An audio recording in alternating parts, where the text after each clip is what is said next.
Je suis née à Bruxelles, déjà, en 1979. J'ai fait des études en milieu hospitalier, mais quand je me suis mariée, j'ai pas voulu travailler tout de suite. Comme je me suis mariée, j'ai eu mes enfants, j'ai voulu donner une bonne éducation à mes enfants jusqu'à un âge. Je voulais pas les mettre en crèche parce que justement, ça coûte énormément. Ensuite, et bon, voilà, la vie m'a pas fait de cadeau. Donc, je me suis séparée avec mon mari à l'époque, donc j'avais pas le choix que de retourner travailler. Là, j'ai eu difficile parce que j'étais face à toutes les difficultés, tous les problèmes, parce que je savais pas comment gérer ma vie. Donc, je travaillais, je devais payer mes factures, mon loyer, je devais surtout avoir le frigo rempli. Et, euh, et c'était un peu difficile, surtout que maman solo, en fait. Hein. Surtout maman solo. Avec un seul salaire, je devais tout gérer. C'était un peu très compliqué avec un loyer qui était hyper cher aussi. J'arrivais pas à payer toutes mes factures. Donc, il y avait des factures qui arrivaient. Donc, pour moi, c'était pas indispensable. Je payais mon loyer, mes factures, le gaz, l'électricité. Le reste, je faisais pas attention. Mais après, quand je voyais qu'il y avait des huissiers qui arrivaient, là commençaient les problèmes, en fait. Je voyais plusieurs huissiers. Un huissier qui venait avec 4 dossiers et qui ne savait même pas qu'il y avait 4 dossiers. Donc. Et après, il y avait d'autres huissiers qui venaient. Et des fois, on nous enlevait l'estime. C'est comme si on m'enlevait l'estime. Mon estime de soi partait, quoi, tu vois. Ma dignité n'était plus là parce qu'on venait chez moi carrément, on toquait à la porte. Des fois, je faisais des nuits à l'hôpital, je rentrais. Quand je rentrais à la maison, au moment où je dors, voilà, les huissiers viennent, toquent. Et à ce moment-là, quand ils venaient, là, c'était chaud, hein, parce que là, il n'y avait aucun respect. C'est ni bonjour ni rien. On rentrait directement et on me parlait très, très mal. À chaque fois qu'il y avait des sonnettes, mes enfants sursautaient. Mes enfants, et ça, c'était horrible. C'était horrible. Et tous les matins, par exemple, de 7 heures du matin à 10 heures du matin, j'étais pas tranquille, en fait. À chaque fois, j'avais cette peur au ventre, que je vais travailler, que je vais trouver, voilà, la porte ouverte et tout. J'étais jamais en paix, jamais, j'étais jamais tranquille. Pourquoi? C'est même pas des erreurs que moi j'ai fait, c'était des factures. Parce que quand ils savent qu'on travaille, qu'on est salarié, croyez-moi, on n'est pas épargné. On vous rentre on vous fait des saisies sur salaire. Et quelquefois, comme vous travaillez, ils prennent pas en compte que vous avez des enfants et que vous avez des dettes et tout. Ils s'en foutent. En fait, chacun rentre, prend ce qu'il veut, en fait. Et par exemple, j'ai déjà eu l'année passée où on m'a fait saisie sur salaire pendant 3 mois. 1300, 1400, non, 1400, 1300 et 900 euros. Mais je gagne pas 7000 euros non plus, hein. Quand on vient, on vous prend tout ce montant. Donc, ça crée encore des autres dettes parce que je ne sais plus payer le loyer, je ne sais plus payer les factures, les gaz, l'électricité. C'est énorme. C'est énorme. Et les anciennes, j'arrivais pas à les terminer parce qu'elles étaient tellement énormes que, voilà, je paye, mais il y a l'autre qui arrive, l'autre met la pression, l'autre met la pression, l'autre met la pression. J'arrivais plus à m'en sortir. Du coup, quand on n'arrive plus à s'en sortir, on lâche les mains. Et c'est là que j'ai une amie. C'était une collègue que, justement, sa belle-sœur travaillait là et qui m'a orientée vers le CPAS.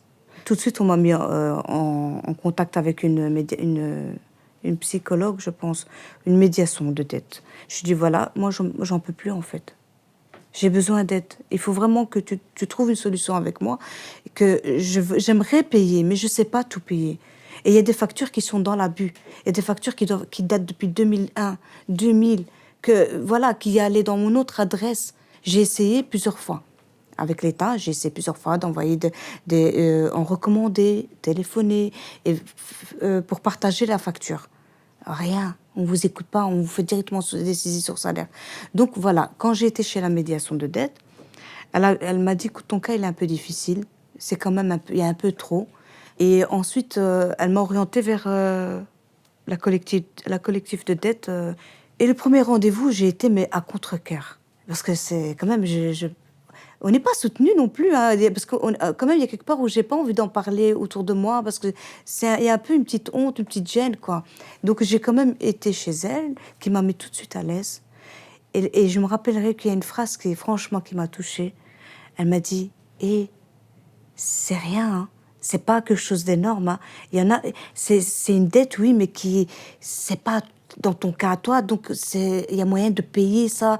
même on va essayer de diminuer, on va essayer de trouver une solution, mais c'est pas à devenir dingue, quoi. Et il y a pire que ça.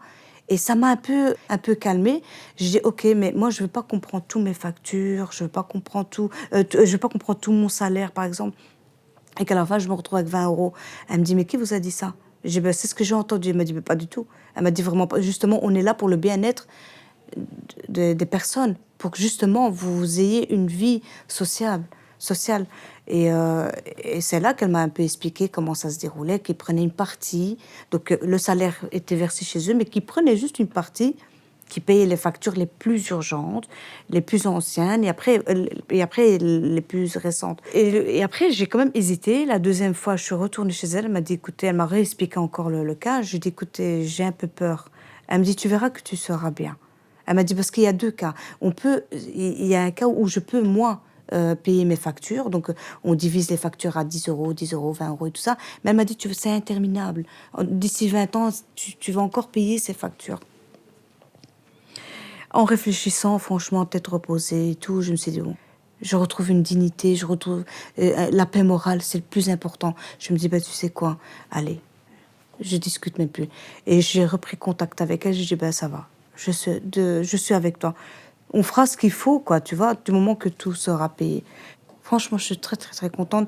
Je me sens soulagée, je me sens en paix avec moi-même. Pourquoi? Quand j'étais pas avec eux, j'avais tous les jours, mais il y avait pas une journée que je recevais pas de huissier de lettres de huissier de justice, des rappels et des rappels et des rappels. Et j'avais une pile de factures. Et franchement, le vendredi, j'ouvrais même pas ma boîte aux lettres. Je voulais passer un week-end en paix, en fait. Je voulais pas me rendre malade. C'est qu'à partir de lundi que j'ouvrais ma boîte aux lettres.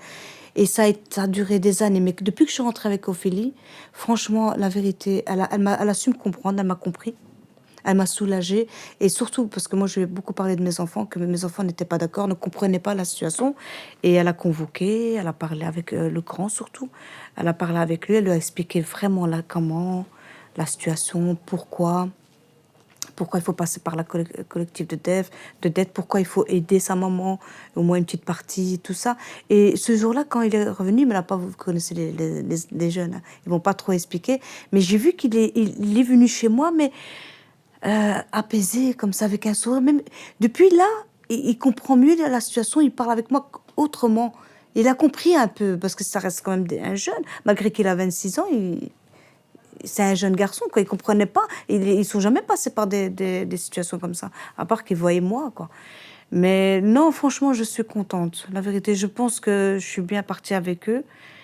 Voilà, peut-être ça va pas être facile. 7 ans, il faut endurer les 7 ans aussi, hein. Je sais pas comment vraiment ça va se dérouler, mais je pense que ça peut pas être plus mal que ce que j'ai eu, quoi. Voilà, ça peut être que du positif. Et comme je vous ai dit, 7 ans, ça passe très vite, et on va fermer les yeux et puis les réouvrir dans de meilleures conditions, quoi.